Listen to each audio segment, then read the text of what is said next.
शुक्रिया। I am sorry, मैं बांग्ला नहीं बोलती हूँ, काश मैं बोलती तो बेहतर होता। आप सबका शुक्रिया, आप यहाँ पे आए इस प्रेस कॉन्फ्रेंस के लिए।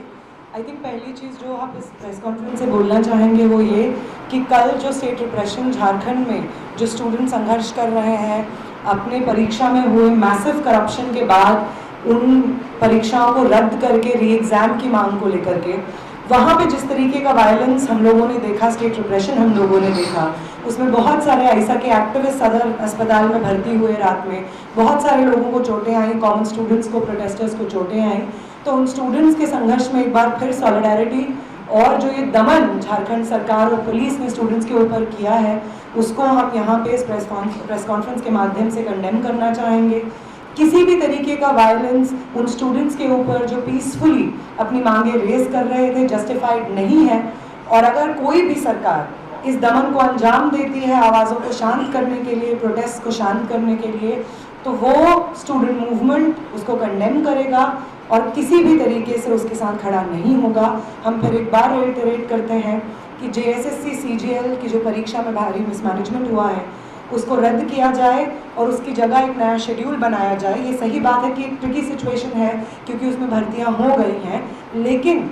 ये जो करप्शन हुआ है उसको एड्रेस करना भी अकाउंटेबिलिटी का एक हिस्सा है। और उसके साथ साथ TDPL जैसे जो प्राइवेट एजेंसीज हैं जो इन एग्ज़ाम्स को करवाती हैं और फिर हर साल इस तरीके का मैसिव मिसमैनेजमेंट हम इन एग्ज़ाम्स में देखते हैं, उनका शिक्षा व्यवस्था में हस्तक्षेप पूरी तरीके से बंद होना होगा। ये डिमांड्स अभी भी हैं जो मानी नहीं गई हैं, इनके साथ हम सॉलिडारिटी एक्सटेंड करते हैं।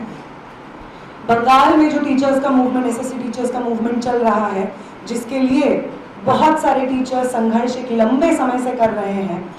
उन टीचर्स के संघर्ष के साथ सॉलिडारिटी हम यहाँ पे इस प्रेस कॉन्फ्रेंस से देना चाहते हैं। और इसके बाद आगे अगर हम चलते हैं यहाँ पे बंगाल में आने का और ये जो एक जेनजी राइजिंग टूर हम लोगों ने कैंपेन के बतौर लिया है उसका पर्पस ये है कि जो पॉसिबिलिटी जंतर मंतर और देश भर में जो आंदोलन चला धर्मेंद्र प्रधान के इस्तीफे की मांग को लेकर के, उसने जब एक विक्ट्री रजिस्टर की, धर्मेंद्र प्रधान का इस्तीफा ले लिया, उसके बाद जो एक मोमेंट ऑफ पॉसिबिलिटी है जो एग्जिस्ट करता है हम सब के लिए, वो पॉसिबिलिटी सिर्फ ये नहीं है कि ऐसी सरकार में भी हम इस्तीफे करवा सकते हैं जिस सरकार के मंत्री कहते हैं कि हमारे सरकार में इस्तीफे नहीं होते हैं। सिर्फ ये एक पॉसिबिलिटी नहीं है कि इलेक्टेड रिप्रेजेंटेटिव्स को डेमोक्रेटिक मूवमेंट्स अकाउंटेबल होल्ड कर सकते हैं, बल्कि ये भी एक पॉसिबिलिटी है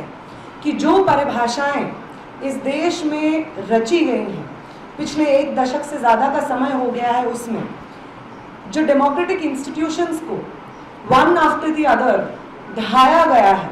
चाहे वो जुडिशरी हो, मीडिया हो, इलेक्टोरल प्रोसेस हो, इनफैक्ट उसको जो एक करके एक के बाद एक ढाया गया है, उन तमाम इंस्टीट्यूशंस को वापस दुरुस्त करने की जो लड़ाई है, उन लड़ाइयों को लड़ा जा सकता है और एक विक्ट्री इस देश के मास मूवमेंट्स रजिस्टर कर सकते हैं। उम्मीद वापस इस देश में जिंदा हो सकती है। इस चीज़ का एक एग्जाम्पल था। और इस मोमेंट ऑफ पॉसिबिलिटी में इस देश के वो यंग लोग जिनका कमिंग ऑफ एज हुआ है, ना सिर्फ उम्र के और समय के लिहाज से बल्कि पॉलिटिकल कमिंग ऑफ एज हुआ है, जिसके तहत पिछले कुछ सालों में जो चीज़ें हमें पॉसिबल लगती थी और जो चीज़ें करने से हमें डर लगता था, जो लेबल्स, चाहे वो एंटी नेशनल का लेबल हो, पाकिस्तानी का लेबल हो, जो किसी भी पीसफुल प्रोटेस्टर पे लगा दिया जाता था और कोई उसको क्वेश्चन नहीं करता था, उन तमाम लेबल्स को इस मूवमेंट ने रीथिंक करने का एक साहस स्टूडेंट मूवमेंट्स को दिया है। वो साहस कि वो डिवीजन जो 1 दशक से बार बार इस देश को सिखाया जा रहा है, जाति, धर्म, जेंडर, रिलीजन, लैंग्वेज, इन तमाम बेसिस पे, उन डिविजन्स को अनलर्न करते हुए, एक दूसरे के साथ सॉलिडारिटी में खड़े रहते हुए, अपने शिक्षा, अपने रोजगार, पब्लिक इंफ्रास्ट्रक्चर को मजबूत करने के मुद्दों को एक साथ लड़ा जा सकता है और जीता जा सकता है। ये एक पॉसिबिलिटी इस मूवमेंट के बाद खड़ी हुई है। और ये मूवमेंट सिर्फ जंतर मंतर का एक मूवमेंट नहीं था, ये मूवमेंट देश भर में इस देश के स्टूडेंट्स ने और यंग लोगों ने लड़ा है। कोलकाता में भी एक बहुत बड़ा प्रदर्शन 24 तारीख को हम लोगों ने देखा, जिसमें स्टूडेंट्स सामने आए हजारों की संख्या में। 40-50 हजार स्टूडेंट्स कोलकाता की सड़कों पे उतरे, ये कहते हुए कि वो सिस्टम जिसको हम सच समझते थे और उस सिस्टम का बिट्रेयल जिसको हम सच समझते थे, हम समझते थे कि एग्जाम्स दे करके पेपर लीक होना एक आम स्टूडेंट लाइफ का एक्सपीरियंस है। हम समझते थे कि हायर एजुकेशन से एग्जिट करके हाथों में पीएचडी एमए की डिग्री लेने के बावजूद नौकरियां नहीं मिलना इस देश के यंग लोगों की जिंदगी की एक रियलिटी है। इन तमाम सिस्टम्स को रिजेक्ट करते हुए स्टूडेंट्स के पॉलिटिकल इंटरवेंशन की तरफ एक पॉजिटिव आउटलुक और स्टूडेंट्स के पॉलिटिकल इंटरवेंशन को इनकरेजमेंट इस मूवमेंट के बाद मिला है। और इसी मैसेज को ले जा करके और अलग अलग जगहों पे राज्यों में जो मूवमेंट स्टूडेंट मूवमेंट्स अपने अपने संघर्ष लड़ रहे हैं, उनको सॉलिडारिटी देने के लिए हम ये जेन ज़ी राइजिंग टूर अलग अलग जगहों पे कर रहे हैं,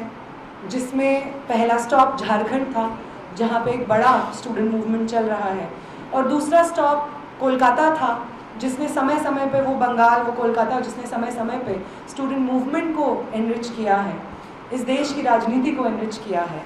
और इस जगह पे स्टूडेंट मूवमेंट को सॉलिडारिटी प्रोवाइड करना और यहाँ के स्टूडेंट मूवमेंट से इंस्पिरेशन लेकर के बाकी जगहों के स्टूडेंट मूवमेंट को एनरिच करना, एनईपी के खिलाफ, एनटीए के खिलाफ जब हम पेपर लीक की बात करते हैं तो सिर्फ धर्मेंद्र प्रधान एक व्यक्ति विशेष का इस्तीफा काफ़ी नहीं है। अगर हमें पेपर लीक के सिस्टम को सही मायने में डिसमेंटल करना है तो वो जो एक अमेंडमेंट पास हुआ है पिछले बिल पे पेपर लीक के खिलाफ, वो भी काफ़ी नहीं है। ज़रूरत है कि एनटीए जैसे इंस्टीट्यूशंस, प्राइवेट एजेंसीज जो कि रिस्पॉन्सिबिलिटी जिनको दे दी जाती है इस तरीके के सेंट्रलाइज्ड एग्जामिनेशंस करवाने की, और वो हर साल अपने मिसमैनेजमेंट और पेपर लीक से एग्जाम्पल्स प्रेजेंट करते हैं कि क्या नहीं करना होता है, उन एजेंसीज का एजुकेशनल सेटअप में हस्तक्षेप पूरी तरीके से रद्द किया जाए। वो एनईपी जो एजुकेशन व्यवस्था में इस प्राइवेटाइजेशन को, इन प्राइवेट एजेंसीज के आने को सरल बनाता है, सिस्टमैटिकली इंस्टीट्यूशनलाइज करता है, उस एनईपी को रोल बैक होना होगा। वो सेंट्रलाइजेशन ऑफ एग्जाम्स जिसके खिलाफ एक लंबा मूवमेंट देश भर में चला और उस मूवमेंट को बुलडोज करते हुए एनईपी को लाया गया, और वन नेशन वन एग्जाम का ये स्लोगन देते हुए सारे एग्जामिनेशंस, चाहे वो मेडिकल हो, इंजीनियरिंग हो, अंडरग्रेड, पीजी, पीएचडी के एग्जामिनेशंस हो, सबको सेंट्रलाइज कर दिया गया और सबकी जिम्मेदारी एनटीए को दे दी गई। और जब पेपर लीक का इन्वेस्टिगेशन होता है तो बार बार एनटीए के इंटरनल पैनल में जो लोग शामिल रहते हैं वो लोग सामने आते हैं, पीवी कुलकर्णी सामने आते हैं, मनीषा मंघारे सामने आते हैं, और ये सब लोग एनटीए के इंटरनल पैनल में मौजूद रहते हैं। और एक और चीज़ जो सामने आती है वो ये रहती है कि मनीषा मंघारे, दिनेश बिवाल जैसे लोग भारतीय जनता युवा मोर्चा के सदस्य रहते हैं। तो आप एनटीए जैसे एजेंसीज को सामने लेकर के आते हैं ताकि आप ये जो पेपर लीक का बिजनेस चला रहे हैं इसको एक फ्रंट मिले, और उस फ्रंट में आप अपने लोग घुसाते हैं, अपने पॉलिटिकल एफिलिएशन से लोगों को घुसाते हैं, और पेपर लीक के इस पूरे सिस्टम को जस्टिफाई करने के लिए एक इंस्टीट्यूशनल फ्रंट के रूप में एनटीए को खड़ा करते हैं। वो एनईपी जो आज के समय पे पब्लिक एजुकेशन सिस्टम के बैकबोन पे प्रहार कर रहा है, यही बंगाल है जिसमें 9000 सरकारी स्कूलों को बंद किया गया पिछले रेजीम में, और जो प्रेजेंट गवर्नमेंट है वो एक वादा लेकर के आती है कि इन स्कूलों के रीइंस्टेटमेंट को, पब्लिक एजुकेशन को, स्कूल एजुकेशन को मजबूत करने के लिए स्टेप्स लिए जाएंगे, लेकिन 3 महीने के बाद कोई स्टेप्स नहीं लिए जाते हैं इनको एड्रेस करने के लिए। एनईपी जिस प्राइवेटाइजेशन को सिस्टमेटाइज कर देती है, वही प्राइवेटाइजेशन हम लोग बंगाल में देखते हैं जब आईटी कॉलेजेस को 51 आईटी कॉलेजेस को प्राइवेटाइज कर दिया जाता है। जब हम बजट देखते हैं, यहाँ पे जो इंटरमीडिएट बजट आया है, उस बजट में जब हम उसको समझने की कोशिश करते हैं कि उसका शिक्षा के प्रति क्या रुख है, तो साफ सीधे तौर पे उसमें भी आपको प्राइवेटाइजेशन की एक साफ छाप दिखने को मिलती है। तो अगर सही मायने में एजुकेशन व्यवस्था को दुरुस्त करना है और पेपर लीक ही नहीं, एजुकेशन सिस्टम का पर्पस लर्निंग होना चाहिए, क्रिटिकल डायलॉग और एंगेजमेंट को इनकरेज करना होना चाहिए, यंग लोगों की इमेजिनेशन को नर्चर करना होना चाहिए, तो एनटीए जैसे एजेंसीज को रद्द करना, एनईपी जैसे पॉलिसीज को कंप्लीटली रोल बैक करना, वीबीएसए जैसे बिल को कंप्लीटली रोल बैक करना, यंग स्टूडेंट्स और नौजवानों के मूवमेंट के कोर के मुद्दे हैं। यही कुछ बातें हम बस कहना चाहते हैं। আমাদের ভিডিও ভালো লাগলে লাইক এবং শেয়ার করুন, কমেন্ট সেকশনে গিয়ে জানান আপনাদের মতামত। আরও ভিডিও পেতে আমাদের চ্যানেল সাবস্ক্রাইব করুন এবং প্রতি মুহূর্তে খবরের আপডেট পেতে প্রেস করুন বেল আইকন।